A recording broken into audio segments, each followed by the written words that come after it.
Welcome to the History of English podcast, a podcast about the history of the English language. This is episode 147, A Rude and Rusty Language. In this episode, we're going to look at the state of English in the early 1500s, as the Middle English period gradually gave way to early modern English. It was a time of transition in England and throughout most of Europe. This was the period that modern historians call the Renaissance. It was a cultural movement that produced new approaches to art, architecture, philosophy, religion, and education. It provided the transition from the Middle Ages to the modern era, but it did so by looking backward to the ancient Greeks and Romans. As English scholars embraced the old literature and applied it to the world in which they lived, they needed a language that could communicate all of those ideas and concepts. The problem is that many scholars in England didn't feel that English was up to the task. They thought that English was too rustic and too unsophisticated, with a vocabulary that was too limited. One prominent writer of the period referred to English as rude and rusty. So rather than use existing English words, those scholars chose instead to use the original terms of the Greeks and Romans. Thousands of those words started to pour into English, and in the process, the English language was transformed from a rude and rusty language at the beginning of the century to the language of William Shakespeare at the end of the century. So this time, we'll look at the Renaissance and the transformation of English in the early 1500s. But before we begin, let me remind you that the website for the podcast is historyofelglishpodcast.com, and you can sign up to support the podcast and get bonus episodes and transcripts at patreon.com/historyofelglish. Now this time, I want to move our story forward from the 1400s into the 1500s. Over the past couple of episodes, we've seen that this was a period when the first European voyages were being made across the Atlantic. Those expeditions introduced new cultures to Europe, and also introduced new words derived from the languages of those cultures across the ocean. But the English language was about to be transformed by words from a much more familiar source, Latin and Greek. English had been borrowing words from those languages since the Anglo-Saxon period, but the total number of words borrowed directly from those sources was relatively small. Of course, English had borrowed a lot of French words, and most of those words had originated within Latin, and quite a few had even deeper roots within Greek. But what's notable about the 1500s is that there was a major increase in the number of loanwords that came in directly from the original sources, not via French. Of course, French words continued to come in as well, and in many cases it isn't clear whether the modern English word came from French or Latin, since the forms were often very similar. But in most cases, the Latin and Greek words were distinct, and they were a major factor in the transition from Middle English to modern English. Now, I've touched on this before, but let me explain why this was such an important development in the history of English.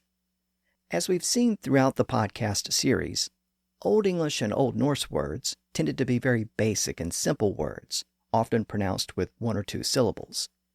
Even though they represent a relatively small percentage of the overall vocabulary of modern English, they are some of the most common and most basic words in the language. They're the words that children tend to learn first, like pronouns, body parts, close family relations, common animals, basic actions, numbers, and so on. But after the Norman conquest of England, a flood of French words poured into English. About 10,000 words were borrowed from French during the Middle English period. Those words gave English many synonyms to accompany the Old English words. And in many cases, those French words are considered to be slightly more elevated or sophisticated. So we have Old English eat and French dine, Old English lust and French desire, Old English hut and French cottage, Old English feed and French nourish. By the late 1400s, about half of the words found in English were Germanic, from Old English or Old Norse, and about half were non-Germanic, mostly from French. So at the end of the Middle English period, English had two registers. A speaker could communicate in a very simple, straightforward way with Old English words, or he or she could speak in a slightly more elevated way by incorporating those French synonyms, something that we still do today to a certain extent. But even so, many writers at the turn of the century still weren't impressed with the overall state of English at the time, especially with the state of its vocabulary. In the year 1504, which happened to be the same year that Christopher Columbus returned from his final voyage to the New World, an English poet named John Skelton composed a poem called Philip Sparrow.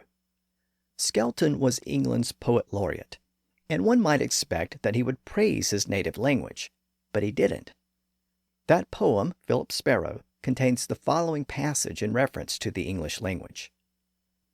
Our natural tongue is rude, and hard to be endured, with polished terms lusty. Our language is so rusty, so conquered and so full of frowardness and so dull, that if I would apply to write ornately, I would not where to find terms to serve my mind.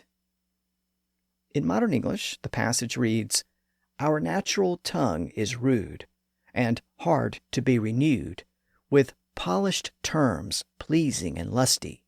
Our language is so rusty, so corrupted and so full of ugliness and so dull, that if I were to apply, to write ornately, I know not where to find terms to serve my mind.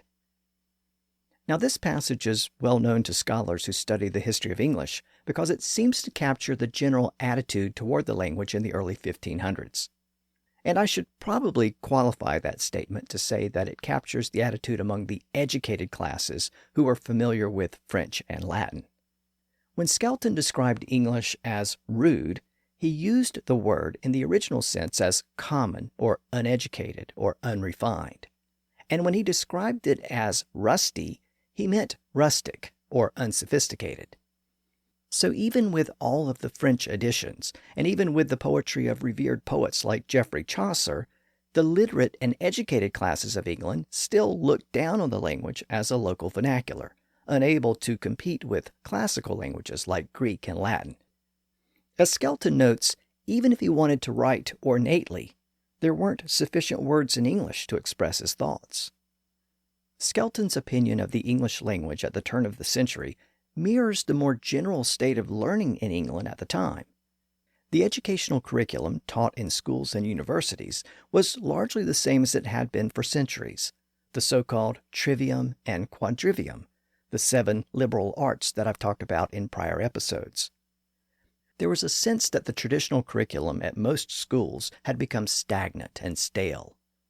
But all of that was about to change as the new century got underway. And in fact, it had already started to change in parts of Southern Europe.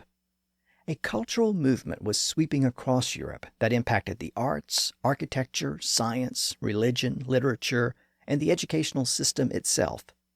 It was the movement that we know today as the Renaissance, or Renaissance if you prefer the British pronunciation. Now, the Renaissance is obviously a very broad topic, way beyond the limited scope of this podcast. But it is important to our story, so there are a few things you should know about it. First of all, exactly what the Renaissance is and isn't is a matter of some debate. In fact, the entire concept of the Renaissance was really formulated by historians in France in the 1800s, who looked back to this earlier period and noticed some common developments and themes that ran through this period. Specifically, a renewed fascination with the writings of the ancient Greeks and Romans. And that's why the term Renaissance was coined in France. It's a French term that literally means rebirth. It shares the same Latin root as words like nascent, natal, native, and nativity. And what was being reborn was an interest in the teachings of the mathematicians and astronomers and philosophers who lived in ancient Greece and Rome. That knowledge provided an inspiration and a practical wisdom for painters, sculptors, architects, theologians, politicians, writers, and scholars. It injected a much-needed sense of excitement and energy, and it transformed medieval Europe into early modern Europe. During the last decade of the 1400s and the first decade of the 1500s, Michelangelo was sculpting his Madonna and Child and painting the Sistine Chapel in the Vatican, and Leonardo da Vinci was painting the Mona Lisa and the Last Supper. And those are just a few of the major works of art that were created during this period. One of the common characteristics of Renaissance painting and sculpture is its realism. For example, the paintings tend to have a depth and perspective that's generally lacking in medieval art. The earlier art often tends to appear flat, but Renaissance painters studied the Greek writings on geometry, and they learned how to use a vanishing point and precise angles to create perspective, which made the images jump off the canvas. And painters like Da Vinci mastered the subtle techniques of shading to make the human face look incredibly realistic. These techniques are epitomized in a painting like the Mona Lisa, which must have looked like a modern photograph compared to many of the paintings that preceded it. Of course, painting was merely a hobby for Da Vinci. Da Vinci questioned everything and constantly thought about the practical applications of his acquired knowledge. He designed prototypes of submarines, helicopters, winged aircraft, and parachutes. He also proposed designs for truss bridges, swiveling cranes, and horizontal water wheels. Earlier in the 1400s, a Florentine architect named Filippo Brunelleschi designed and oversaw the construction of a massive dome for the Florence Cathedral. A dome of that size was unknown in Western Europe in the Middle Ages, especially one built on an octagonal base like the cathedral had. But Brunelleschi studied the domes built by the ancient Greeks and Romans, and when the dome was completed in Florence in 1436, it was one of the largest domes ever built. Domes, white columns, and other similar features derived from the classical world became hallmarks of Renaissance architecture, and the new designs largely replaced the older Gothic-style cathedrals in many parts of Europe. This new style of architecture emphasized harmony, symmetry, proportion, and balance, just like much of the artwork, which was also being influenced by the ancient Greco-Roman civilization. The fascination with the Greeks and Romans also contributed to a new type of learning. This new scholarship focused on the original Greek and Roman manuscripts, not just translations, but the actual original language of those manuscripts. Latin had always been a common language among European scholars, but now there was also an increased interest in Greek. Those classical manuscripts were composed in an era before Christianity existed, so they reflected a worldview that had been largely unknown in Western Europe for 1,000 years. Instead of concentrating on eternal life and the nature of God, there was a new focus on the here and now and the practical benefits of ancient knowledge for the betterment of human life on Earth. Humans were no longer viewed as tiny cogs in a machine with a brief existence on Earth, filled with sacrifice and suffering. There was a sense that scholars who study the ancient works could improve the human condition, both physically and spiritually. By studying the natural world and applying that knowledge to solve problems, they could better understand the nature of humanity. Due to this shift of emphasis, this new educational philosophy became known as humanism. It was the educational component of the Renaissance, and it soon challenged the overly technical theological debates that had been so characteristic of schools and universities in the Middle Ages. That's actually how we got the word dunce.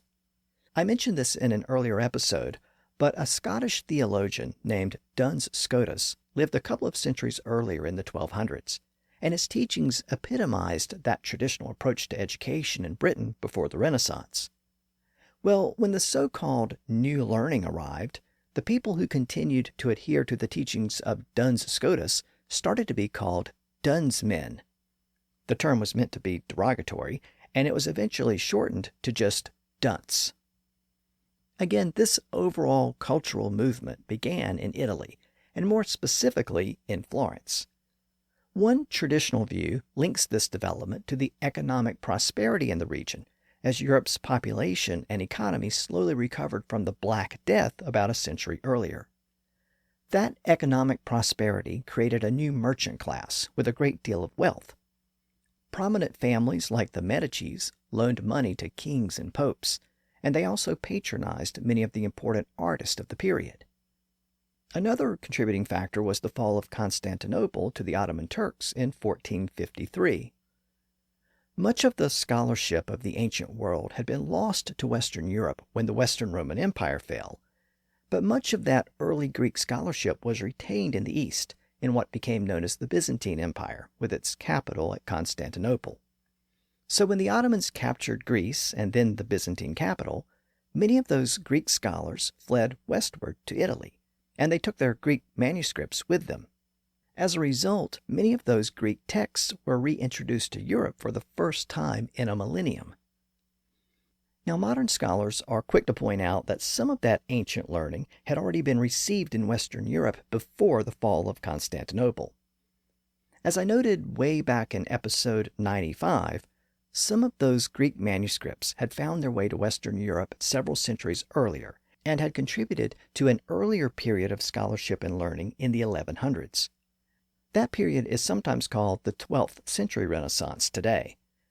Again, I touched on that in earlier episodes, but just to remind you, some of those lost Greek writings had been discovered by Arab scholars in the Eastern Mediterranean, and they were translated into Arabic.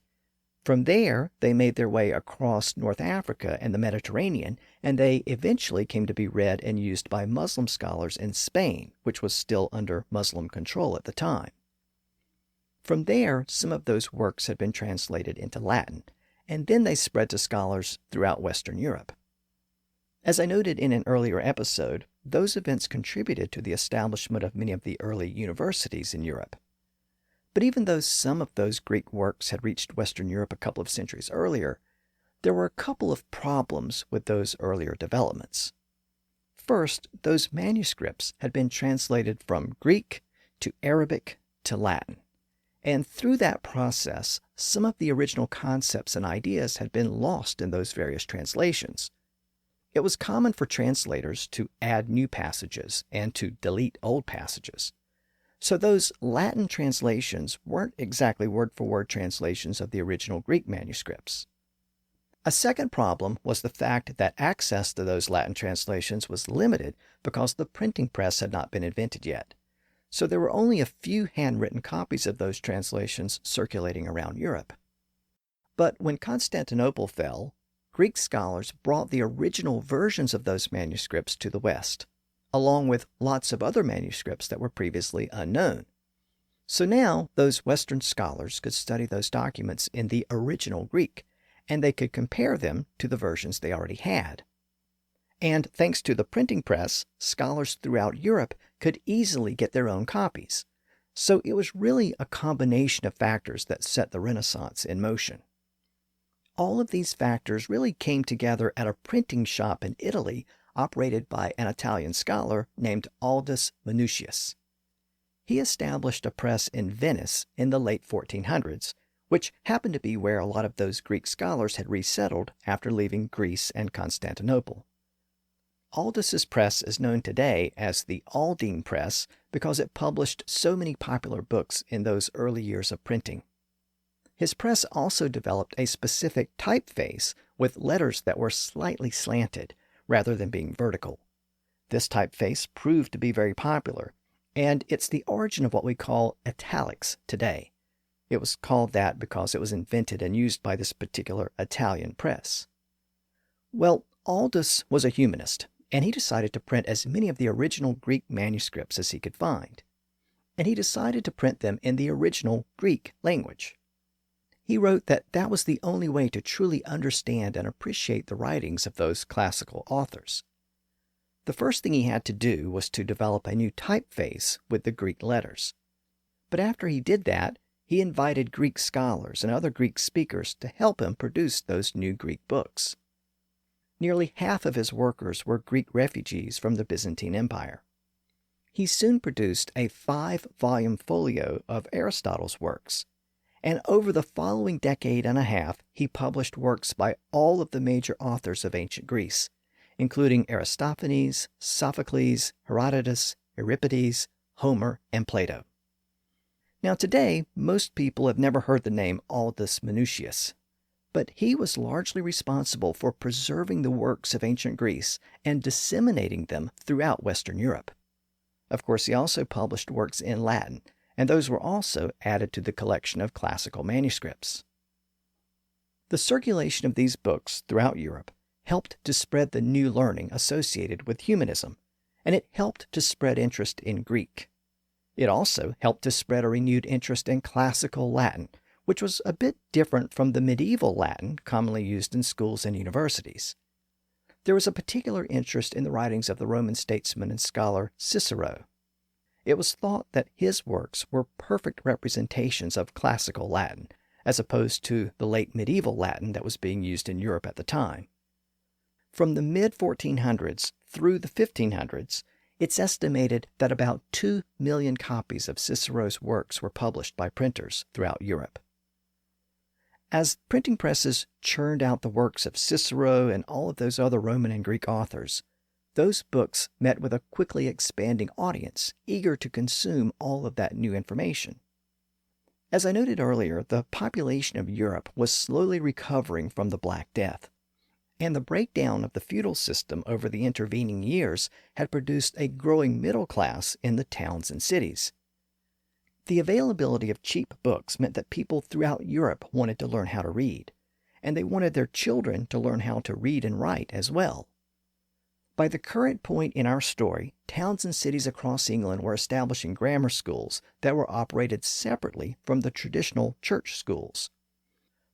Even though the grammar schools and universities taught Latin and sometimes taught Greek, most of the new readers in England were not fluent in either of those languages. They only knew English, so printers aimed their publications at that market by printing in English. Through the 1500s, about 90% of the books printed in England were printed in English.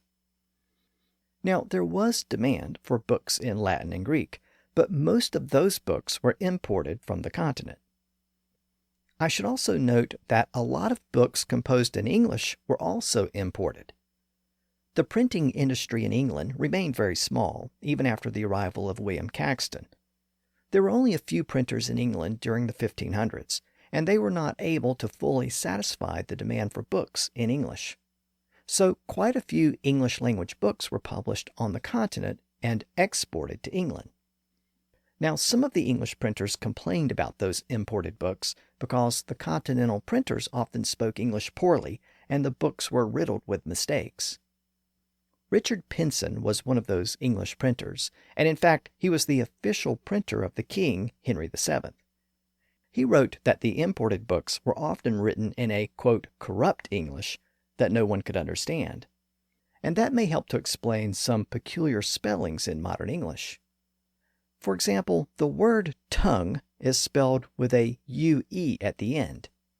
It's an Old English word like lung and song and ring. And up until modern English, the word was usually spelled with a final G or GE. So where did that U come from in the word tongue? Well, it started to appear in English documents around the current point in our story in the late 1400s and 1500s. And one theory is that continental printers in France were accustomed to spelling words that ended in a hard G sound with the letters GUE. And some of those printers may have accidentally spelled an English word like tongue the same way, thereby introducing a Frenchified spelling of the word to books printed in English, which later became standard within English itself. The word dialogue shows the same development. It's actually a word that originated in Greek, but it can be found in Old English documents. Again, it was always spelled with a final G or GE in English documents until the current point in our story. Then it suddenly started to appear with its modern ending spelled GUE. The same development is also found in the similar loan word prologue, which had first appeared in English in the 1300s but got a new spelling in the 1500s. And we also see that development in the word league, which had been borrowed in the 1300s but was later respelled. Again, both of those words received their modern GUE endings after the invention of the printing press, and it may have come from continental printers who were producing books for the English market.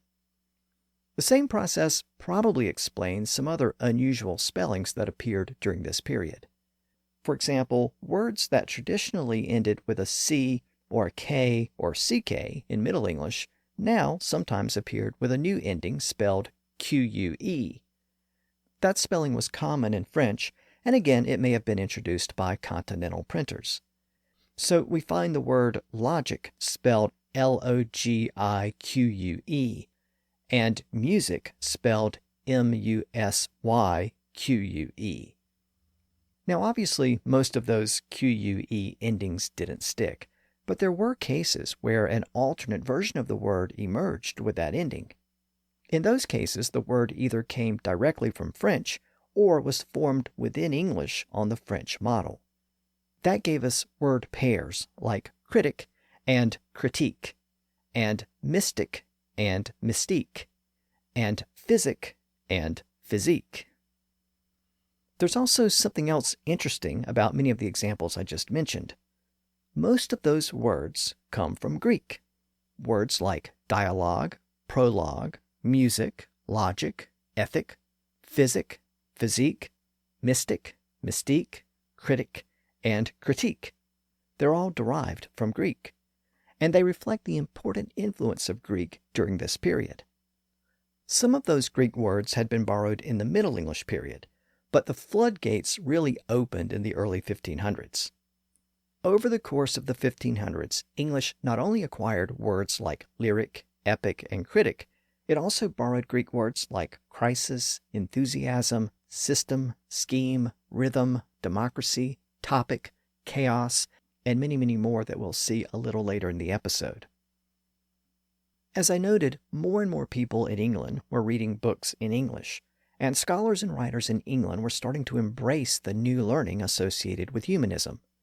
And that meant that there was a renewed focus on Greek and Latin literature. In the 1470s, Oxford had invited an Italian scholar to lecture on Greek.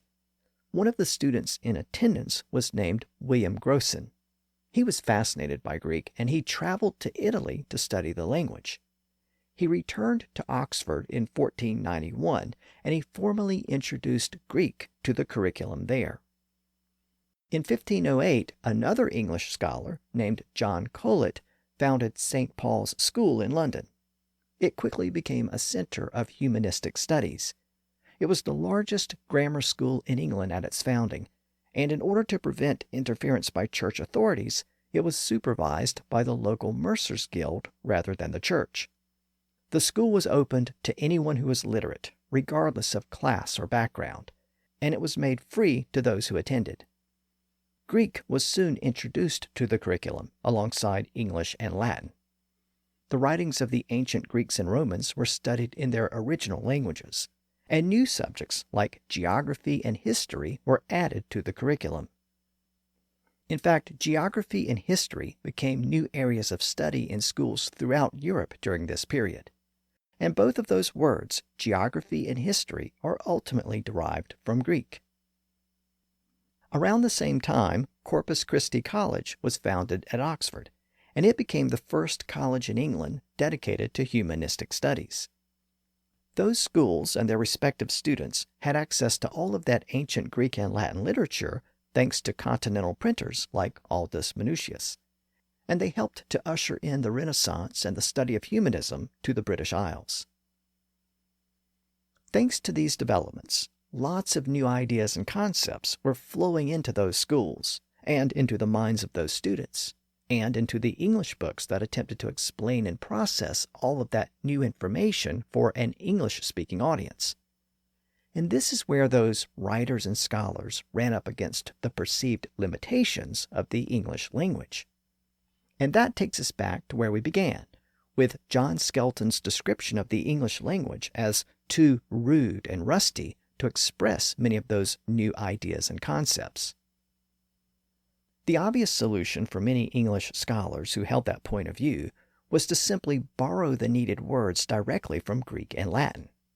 If necessary, a writer could always explain what a particular term meant by defining it in English, and once the word was defined, the writer could just use the loan word for the remainder of the text. That's what Skelton often did in his writings. He was typical of many English writers of the period who chose to borrow words from Greek or Latin rather than use native English words. His various writings contain the first recorded English use of Latin terms like fact, accumulate, affectionate, accentuation, obfuscate, defecate, ambiguous, allude, and mandatory. He also provided the first known English use of Greek words like analytical, Mycenaean, and the word geography. The Greek word poem also appeared for the first time in English in his writings. Again, Skelton adopted these words because he felt that English was too rude and rusty to handle the new learning without borrowing terms from other languages. Sometimes that approach was taken to excess.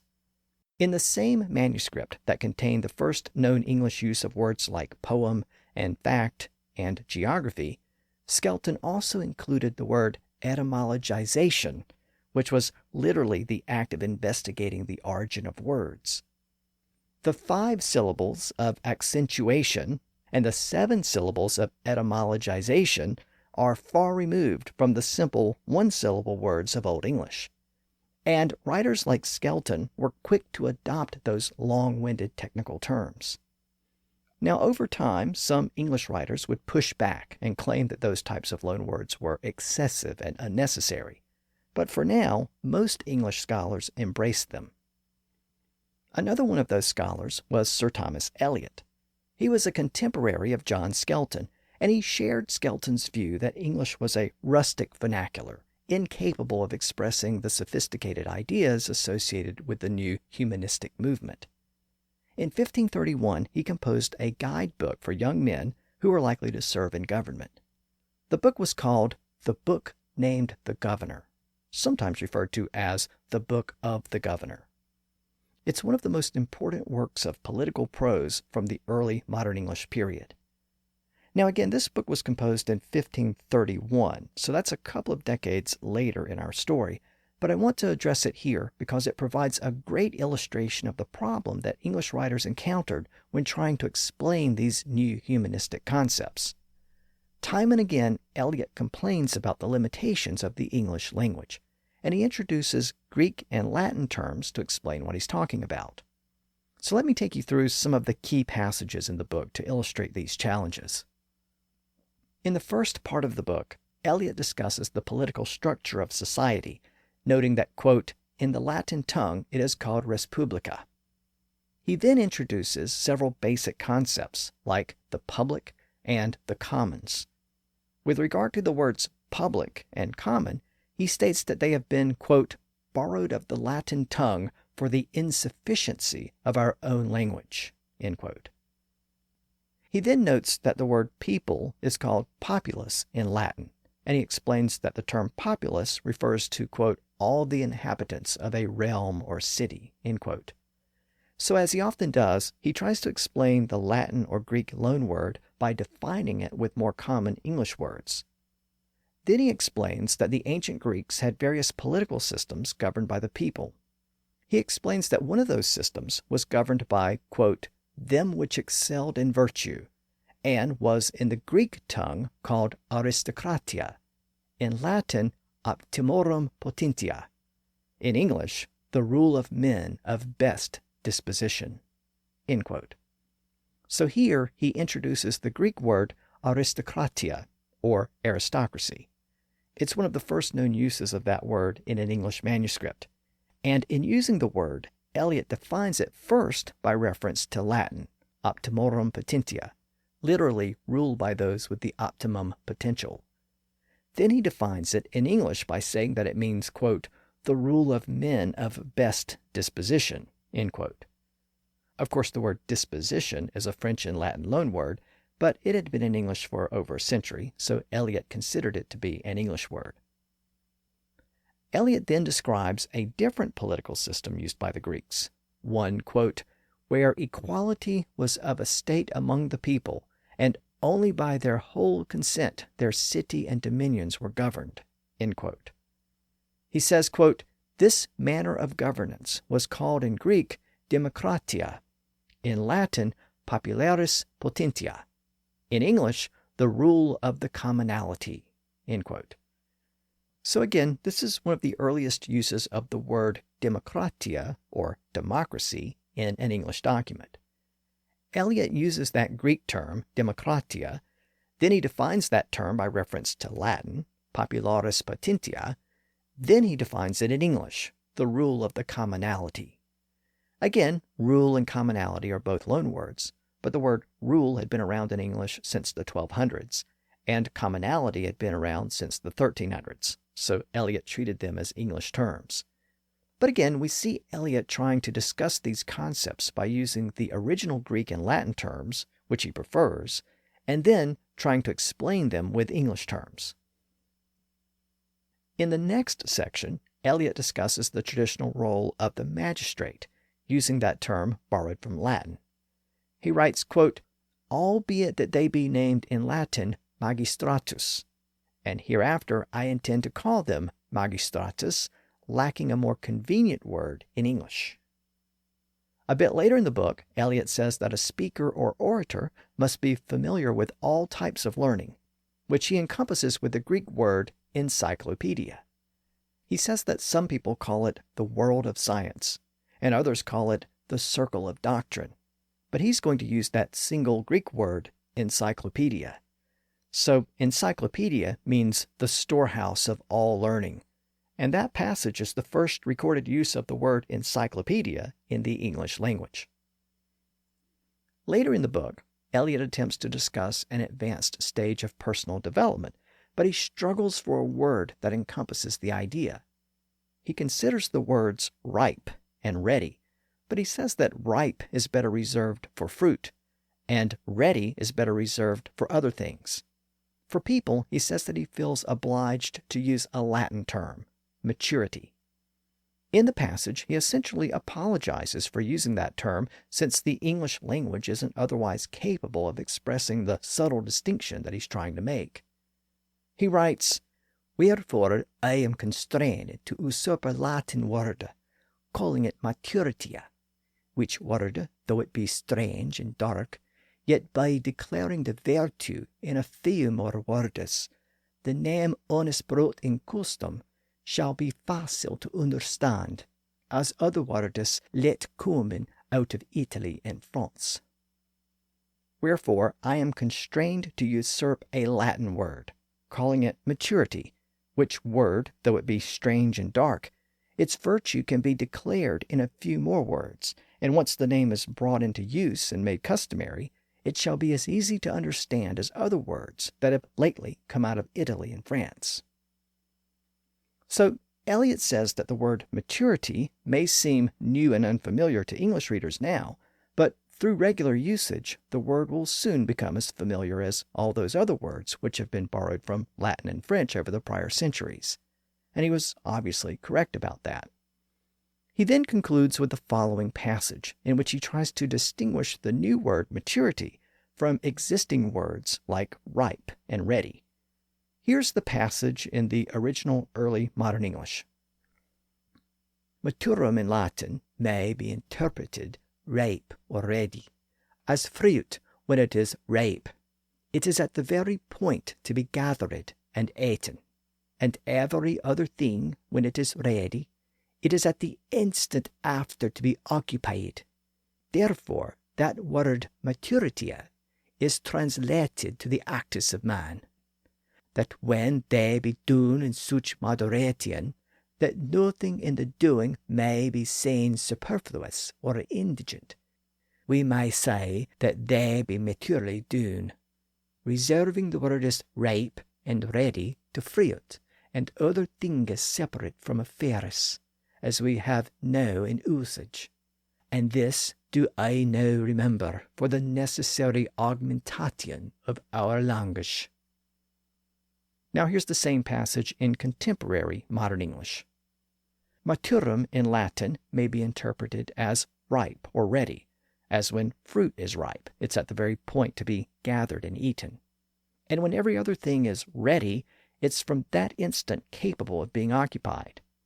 Therefore, that word maturity is translated as the acts of man, that when they be done with such moderation, that nothing in the doing may be seen as superfluous or indigent, we may say that they are being done maturely, reserving the words ripe and ready to fruit and other things separate from the affairs as we now have in usage. And this I do now remember for the necessary augmentation of our language. By the way, the words ripe and ready are Old English words, so they were very familiar to English speakers, but those words just didn't capture the subtle sense of maturity. As Eliot said, it was necessary to augment the English language to make the subtle distinctions he was trying to express. Eliot apparently thought he was the first English writer to use the word maturity, but it had actually appeared in a few other English documents prior to that, in the late 1400s and early 1500s. Eliot was probably not aware of those other uses, but he was right that the word maturity was a relatively new and unfamiliar word to most English speakers. Even though Eliot wasn't the first English writer to use the word maturity, this particular book does contain the first known use of several words in English. In addition to those I've already mentioned, those new words include frugality, modesty, acumen, irritate, circumspection, commentary, and persist. However, Eliot's book also illustrates another phenomenon associated with all of these new loanwords. Not all of them survived. In fact, about 1/3 of the words borrowed during this period either disappeared from the language or have become so rare that they're virtually obsolete. For example, this particular book, the Book of the Governor, contains the first use of words like adminiculation, meaning aid or support, and adumbration, meaning a shadow or shade, and bisext, meaning the extra day in a leap year, and conglutinate, meaning glued together, and demulse, meaning to soothe or make gentle. The book also contains the first use of the word attemptate, which was eventually shortened to just attempt. That type of shortening happened with a lot of words borrowed during this period. Consolate became console, and denunciate became denounce. But note that even though the verbs consolate and denunciate were shortened, the related noun forms, consolation and denunciation, survived. Similarly, during this period, the word expedite was borrowed, and it was soon shortened to expede. But expede died out. So today we just have the original longer form, expedite. English also borrowed the opposite version of that word. That opposite version was impedite, meaning to hinder or block. And impedite was also shortened from impedite to impede. So this was a parallel development, but whereas in the case of expedite and expede, the longer form expedite survived, in the case of impedite and impede, the shorter form impede survived. So this process wasn't necessarily logical. When we look at which words survived and which ones died out, the results often appear to be random.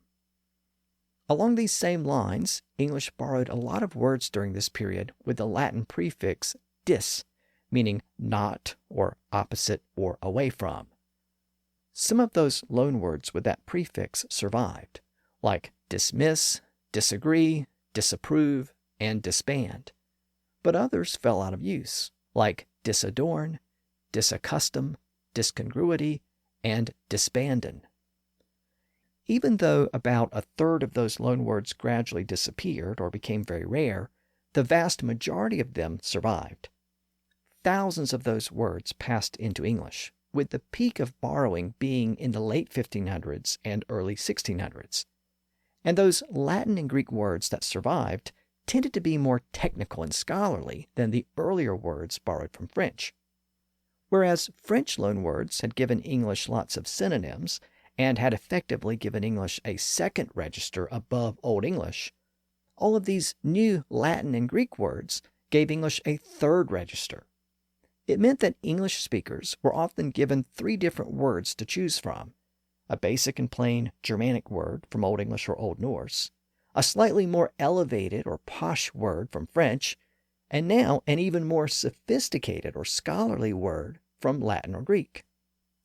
I've mentioned a few examples of this phenomenon in earlier episodes, but let me give you some more examples to illustrate how these developments impacted modern English. Today, you might think about a problem with the Old English word think, or ponder it with the French word ponder, or contemplate it with the Latin word contemplate. If you need help, you might rely upon an Old English helper, or a French aid, or a Latin assistant. If you're worried about something, you might have Old English fear, or French concern, or Latin trepidation. If you're wrapping up a project, you might end it in Old English, or finish it in French, or conclude it in Latin. If you climb a hill, you might rise in Old English, or advance in French, or ascend or elevate in Latin. You might describe a spiritual place with the Old English word holy, or the French word sacred, or the Latin words sacrosanct or consecrated. One of my favorite examples of this process can be found in the terms for the collection of little symbols that we use for spelling. The Anglo-Saxons called one of those little symbols a staff, because they were usually crooked like a staff or a walking stick. A collection of those symbols was called a staffrow, literally a staff row. But in the 1200s, after the Norman conquest, English borrowed the word letter from French, and a collection of those symbols became known as letters. Then, around the current point in our story, in the late 1400s and early 1500s, English borrowed the word alphabet. The word alphabet was borrowed directly from Latin, but it's ultimately a Greek word because it's derived from the Greek names of the first two letters, alpha and beta. So we've gone from Old English staff to French letters to Greek and Latin alphabet. In fact, the study of literature gave English lots of new Latin and Greek words during this period. I don't want to bore you with long lists of words, but I do want to give you a general sense of how the English language was impacted by these changes. During this period, we find the first recorded uses of the following literary terms derived from Greek: drama, poem, poet, epic, ode, lyric, diatribe, elegy, scene, stanza, metaphor, phrase, irony, syntax, epilogue, dialect, and monosyllable. And I suppose we can throw in that word encyclopedia, which I mentioned earlier. Some of those words came in directly from Greek, while others came in via Latin or French, but they all have Greek origins. Latin also contributed a lot of literary terms during this period, including the word literature, as well as words like linguist, fiction, satire, manuscript, transcribe, inflection, and folio. Let me give you another example to show how Greek and Latin expanded the vocabulary of English. And that example is the word we use for words. Word is an Old English term, and the Anglo-Saxons sometimes called a group of words a word horde. But in the early 1500s, English borrowed the word vocabulary from Latin. So after that, we could refer to either a person's words or their vocabulary. Then, about a century later, in the early 1600s, English borrowed the Greek word lexicon, and that provided yet another option. So from words to vocabulary to lexicon, we now have multiple ways to refer to a collection of words. And speaking of a collection of words, English also borrowed a lot of words from Italian during this period. This reflects the overall influence of the Italian Renaissance. So during the 1500s, we find the first use of Italian loanwords like stanza, fresco, bankrupt, cameo, model, miniature, replica, ballot, violin, rocket, parakeet, and a variety of military terms like militia, battalion, squadron, frigate, infantry, cavalry, cavalcade, corporal, and colonel. Most of those military terms came in via French, but they originated in the local vernacular of Italy. We can also thank Italian for an English suffix that started to appear around this time. Some Italian words ended with the ending esco, and that ending was reduced to esque in French before the words passed into English. And it was during this period that we find the first loanwords entering English with that esque ending. The word arabesque is found in English in the mid-1400s, and that may be the first word with that ending to pass into English. It began as the Italian word arabesco. About a century later, the word grotesque appeared in English for the first time in writing. Now today we think of the word grotesque in the sense of something ugly or severely deformed.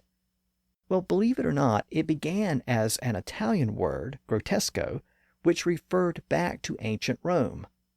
Some of those ancient buildings had murals or sculptures that featured comically distorted figures. Some of them featured humans or animals interwoven with plants and foliage.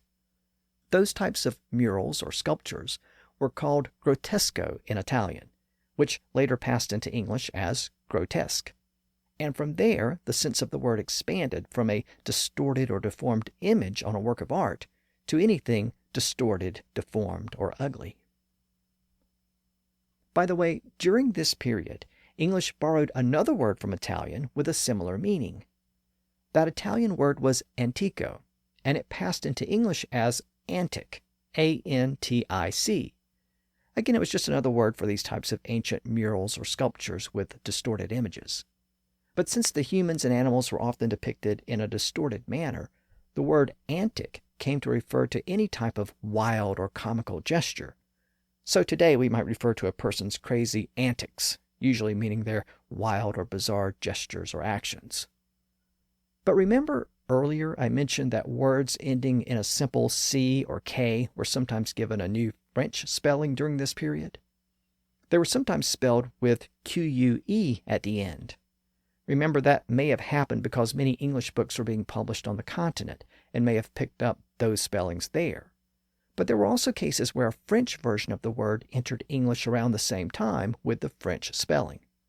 Well, that's what happened with the word antic.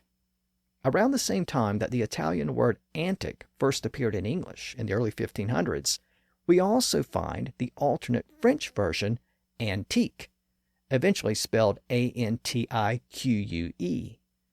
So believe it or not, antic and antique are derived from the same Latin root word. Again, antic is the Italian version, and antique is the French version. Antique retains much of the original Latin sense of the word as something very old, like those old buildings in Rome, whereas antic shows that extended sense from something old to an old building with distorted images on it to a person's gestures or actions that resemble those images. So words like antique and antic are words that were borrowed into early modern English, but they refer back to events in the classical era. And I guess that's appropriate for a word like antique. These were new words that looked back in time. And the study of history itself emerged in schools throughout Europe during the Renaissance. And it was also a new course of study that looked back in time. That was one of the great ironies of the Renaissance. It ushered in the modern era by looking back to the ancient past. And as we've seen, that era also ushered in a lot of new words. It's estimated that somewhere between 10,000 to 12,000 Latin and Greek words entered English from the late 1400s through the early 1600s, the period generally encompassing the Renaissance. The majority of those loanwords were nouns, which reflect the specialist terminology of the period. But as important as those changes were, the changes were not without controversy. As we've seen, in the early 1500s, English writers embraced and encouraged those new loanwords because they thought that English wasn't up to the task. It was rude and rusty. But by the mid-1500s, many English writers started to push back. There was a sense that the borrowing had gotten out of control. Writers deplored all of those elaborate terms, which they felt made English books unreadable. Most English speakers didn't know what many of those words meant. By making English more Latinate, those scholars were inevitably making it less English. Those critics hated most of those new loanwords, and they called them inkhorn terms. An inkhorn was a vessel that held the ink used by scribes and writers, and there was a sense that those writers were using up all the ink in those inkhorns by writing out those long, elaborate words like etymologization. The critics insisted that English writers should strive to use familiar English words when describing new ideas, not fancy new loanwords. This created one of the great linguistic debates in English history, the so-called inkhorn debate. Again, this debate really broke out in the mid-1500s, so I'm not going to explore it in any detail here. I'll cover it in a future episode, but it's important to note at this point that there was eventual pushback against all of these fancy new loanwords. But that pushback ultimately failed. Most of those new words became part of the language, and by the end of the 1500s, they had changed English so much that the perception of English had completely changed by that point. At the end of the century, most English writers were writing about how great the English language was, how flexible its terms were, and how expansive its vocabulary was. Rather than describing English as rude and rusty, they now declared it to be every bit the equal of Latin and Greek. Having adopted so many of those words, and having established a third register within the language, they felt that English was capable of expressing just about any concept or idea, and it was able to do so with different shades of meaning that were impossible to render a century earlier. And it probably isn't surprising that that period in the late 1500s and early 1600s was also the period of William Shakespeare. Shakespeare was one of the first writers to take that new expanded English out for a test drive and to push it to its limits. He happened to live at a time when English was reaching its maximum potential. And I mention those future developments because as we start to delve into the 1500s, I want you to realize how important this upcoming century really was.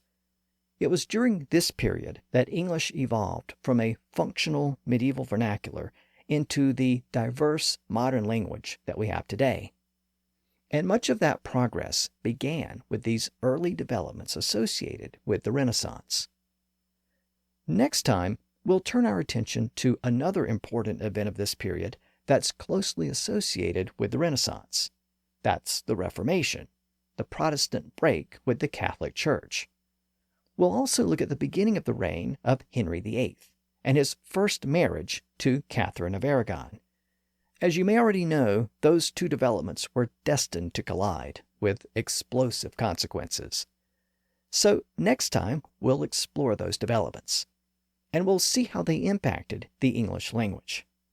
Until then, thanks for listening to the History of English podcast.